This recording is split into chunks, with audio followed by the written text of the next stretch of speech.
Everybody saw the play.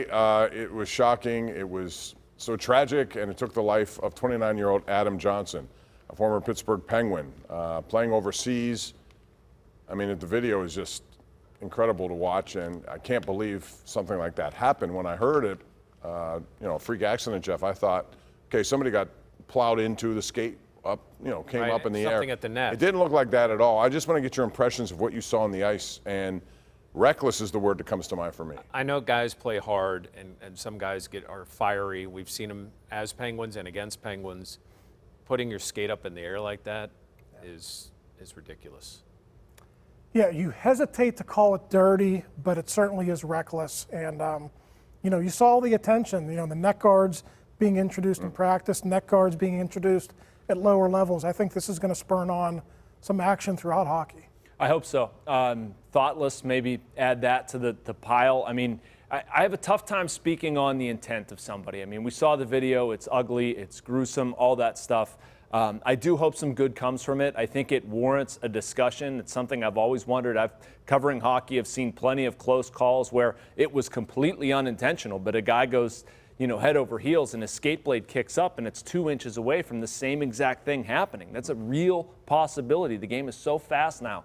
TJ Oshie in Washington has done some really cool stuff with his company in like cut-proof stuff underneath. I mean, I hope they take that and sort of re-examine what players are wearing, and just a player safety conversation that should be restarted. The next part of this conversation is whether or not we should see criminal activity at a sporting event.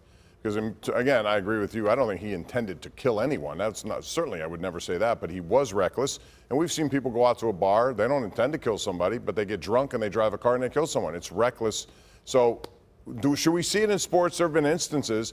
Ray brought up earlier Rudy Tomjanovich against Kermit Washington. We've seen Brashear and McSorley and others. Right. Do you think it should cross into that, or is that strictly a league thing? No, I don't think it should. I think it's a slippery slope because they're playing a violent game, and if you start introducing things from the outside world or your normal day of life into sport, where do you draw the line? When do you stop? No, I don't think. As horrible as this is, no. Yeah, you would be opening up a big can of worms, Bob. Think about if it took place in Pittsburgh between a Steelers and Ravens game and the Pittsburgh police or the Allegheny County Sheriff's Office had to go do that paperwork or make that arrest. It would just cause a lot of problems for the NFL. So as bad as this was, no, I don't think it'll ever get to that. I agree with 95% of it. The only problem, and I think you guys would probably agree with this, is if you have something like the Malice at the Palace or something where players are running into the stands and something happens away from the field of play, I feel like that is something that should be. Yeah, right. I mean, if we're talking during the run of an actual game, I agree with you guys. Investigation, however, is continuing, and they're doing a lot of hard work when it comes to that investigation. We'll see where it leads. When we come back, we're going to talk about Penn State. Do they have a chance against Michigan? How big will it be for them if they should win that game?